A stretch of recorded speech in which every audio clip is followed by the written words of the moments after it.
సామాజిక న్యాయ పోరాట సమితి వ్యవస్థాపక అధ్యక్షుడి. ఇందాక మిత్రులందరూ చెప్పారు, ఈ కూటమి ప్రభుత్వం ఈ రాష్ట్రంలో అధికారంలోకి వచ్చిన దగ్గర నుండి నిరంతరంగా ప్రతిరోజు ఎక్కడో ఒక చోట దళితుల మీద, మైనారిటీల మీద, మహిళల మీద అత్యాచారాలు జరుగుతూ ఉన్నాయి. వీటి మీద అనేక ప్రజా సంఘాలు ప్రశ్నిస్తూ ఉంటే, ప్రజలు ప్రశ్నిస్తూ ఉంటే ప్రభుత్వం ఏం చెప్తుందంటే, తప్పు చేస్తే పోలీసులు కొట్టరా,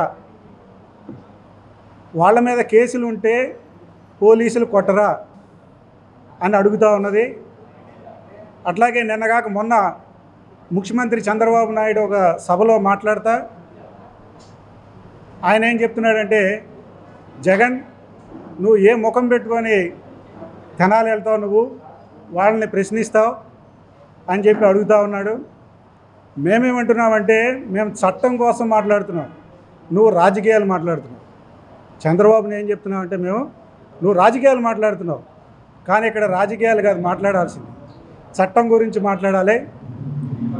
ఈ చట్టం ఏం చెప్తా ఉందంటే, ఎవరికి ఈ దేశంలో బహిరంగంగా శిక్షలు వేసేటువంటి హక్కు లేదు, పోలీసులు శిక్షలు వేసేటువంటి హక్కు లేదు అని ఈ రాజ్యాంగము, ఈ చట్టాలు చెబుతూ ఉన్నాయి.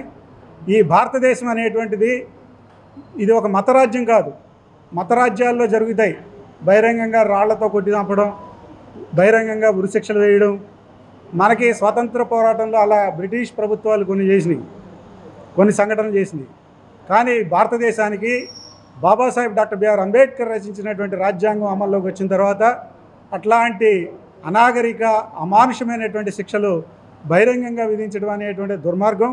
ఇక్కడ ఒక వ్యక్తి నేరం చేశాడా లేదా అనేటువంటి అంశాన్ని తేల్చడానికి ఈ దేశంలో కోర్టులు ఉన్నాయి, న్యాయస్థానాలు ఉన్నాయి. పోలీసుల పని ఏంటంటే, ఎవరైనా నేరం చేశారని భావిస్తే వాళ్ళ మీద కోర్టులో వాళ్ళ మీద కేసులు నమోదు చేయాలి. ఆ నమోదు చేసినటువంటి కేసులకి సాక్ష్యాలు సమకూర్చుకోవాలి. ఆ సాక్ష్యాలను బట్టి కోర్టు ఏ శిక్ష విధిస్తే ఆ శిక్ష అమలు జరుగుతూ ఉంటుంది. కానీ రాజకీయాలు ఇక్కడ సమాధానం కాదు. రాజకీయాలు మాట్లాడుతున్న చంద్రబాబు నాయుడు, మా దళితుల విషయంలో రాజకీయాలు కాదు నువ్వు మాట్లాడాల్సింది, మేము అక్కడ చట్టాన్ని అమలు జరపమని అడుగుతూ ఉన్నాం.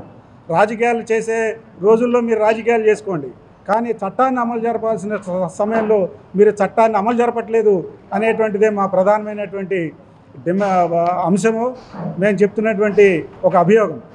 కాబట్టి ఈ విషయాన్ని దృష్టిలో పెట్టుకొని రాబోయే కాలంలో ఖచ్చితంగా గత ప్రభుత్వం యొక్క అనుభవాన్ని నువ్వు చూసావు, చంద్రబాబు నాయుడు నువ్వు చూసావు ఖచ్చితంగా. మేమేం చెప్తున్నామంటే, అదే అనుభవం నీకు మళ్ళీ రిపీట్ అవుతుంది. అయితే ఈసారి మేము అట్టు తిరిగేసినట్టు కాదు, ఈసారి మా అట్టు మేము వేసుకునేయడానికి మేము రెడీగా ఉన్నాం. తెలుసు కదా, అట్టు రెడీగా, మా పిండి మేము కలుపుతాం, కలిపి మా అట్టేదో మేము వేసుకుంటాం. కాబట్టి ఈ విషయాన్ని దృష్టిలో పెట్టుకోండి. పాలకవర్గాలు ఏమైతే ఉన్నాయో అవి పీడిత ప్రజల పక్షాన పనిచేయాలి తప్ప దోపిడీ వర్గాల తరపున, తర్వాత క్రూరమైనటువంటి అధికారుల పక్షాన్ని నిలబడటానికి వీల్లేదు. ఈ రాష్ట్రంలో ఎవరు తప్పు చేసినా ఆ ఇద్దరు సీఐలు ఎవరైతే ఉన్నారో వాళ్ళ మీద ఖచ్చితంగా కేసులు బుక్ చేయాలి, కేసులు పెట్టాలి. అట్లాగే ఆ నియోజకవర్గానికి బాధ్యత వహిస్తున్నటువంటి మంత్రి నాదెండ్ల మనోహర్ ఎవరైతే ఉన్నారో ఆయన ఖచ్చితంగా బాధ్యత వహించాలి.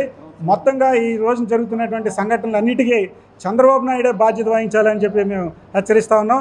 చంద్రబాబు నాయుడు ఈ రాజ్యాంగాన్ని అమలు జరిపేటువంటి చర్యలు తీసుకోకపోతే రాబోయే ఎన్నికల్లో మేము చంద్రబాబు నాయుడిని ఖచ్చితంగా ఓడిస్తామని హెచ్చరిస్తూ ఉన్నాం.